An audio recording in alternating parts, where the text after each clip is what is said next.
Ano nga ba ang tyansa na itong si Justin Brownlee ay nilaro na yung huling game niya para dito sa Gilas, Pilipinas at sa Barangay Ginebra? Marami kasi ang lumalabas na mga tanong ngayon dito kay Brownlee, no? Alam natin na ang official na statement ay ito injured nga.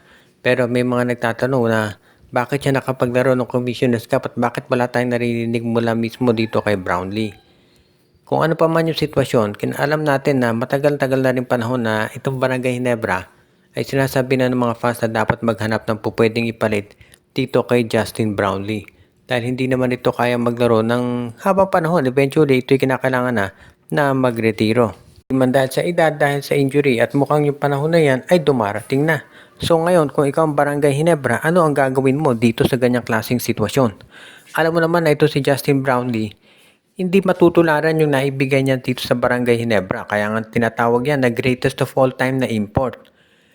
Kailangan nga ng Ginebra makahanap ng kapalit dyan dahil ang problema ongoing pa kasi yung Governor's Cup. Ngayon mararanasan ng Ginebra, sabi nga ng mga fans, yung hirap na dinaranas ng ibang mga teams na pagdating dito sa paghanap ng ma-import. Kumbaga, minsan swertihan lang yan talaga eh. Buti na lang, katulad itong TNT, nakuha nila si RHJ, no? At itong San Miguel, mukhang okay dito kay George King at kay Benny Boatwright. Pero sa tagal-tagal ng panahon, itong San Miguel, hirap na hirap dito sa kanilang import. Papalit-palit sila ng import at maagang na-eliminate. So yan ngayon yung magiging posibleng problema ng Ginebra unless makahanap sila ng pwedeng ipalit dito. Kaya kinakailangan talaga ditong Barangay Ginebra na humanap ngayon ng panibagong import. Of course, alam natin na pwede pa naman bumalik si Justin Brownlee. Pero ang tanong nila hanggang kailan yan? Yan di siguro dahilan kung ba't ito si Coach Tim Cone ay sinabi niya na on-call itong si Riley Grigsby. Kahit na ang usapan ni si Brownlee babalik sa October, para siguro nakaisip ni Coach Tim Cone na baka ito si Brownlee hindi pa nga maging ready.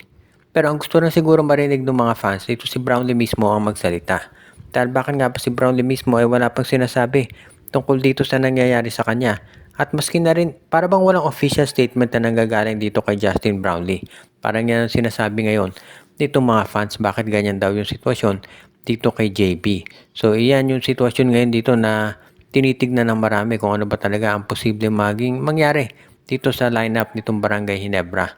Sa ngayon kasi pagdating dito sa local players mukhang okay pa naman sila, pero mukhang kinakailangan talaga na pag-isipang mabuti kung ano ang gagawin dito sa kanilang import situation.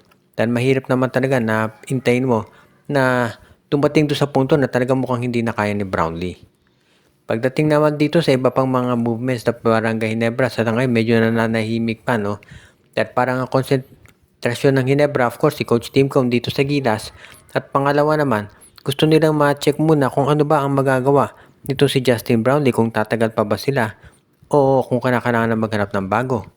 Kaya nga medyo sabi nga nila parang nasa transition period itong Barangay Ginebra. Marami nga nagsasabi na baka yung Commissioner's Cup kung saan nanalo ang Ginebra, baka yun na ang huling game nilaro ni Justin Brownlee. Kaya nga tignan natin kung itong Ginebra magkakaroon pa ng panibago na gagsabihin nating mga pagbabago dito sa kanilang lineup. Dahil syempre si Coach Tim Cone naman forward thinking yan lagi pagdating sa Ginebra. At iyan talaga yung nakikita natin na posibleng maging sitwasyon dito. Kung sakasakali ba, okay naman to para dito sa Ginebra at talaga namang makikita natin na gagawin nila ang lahat para dito sa kanilang lineup. Kung sakasakali na hindi na talaga kayanin ni Brownlee, abay magkakaroon talaga yan ng pagbabago dito sigurado sa roster makeup nitong Gene Kings.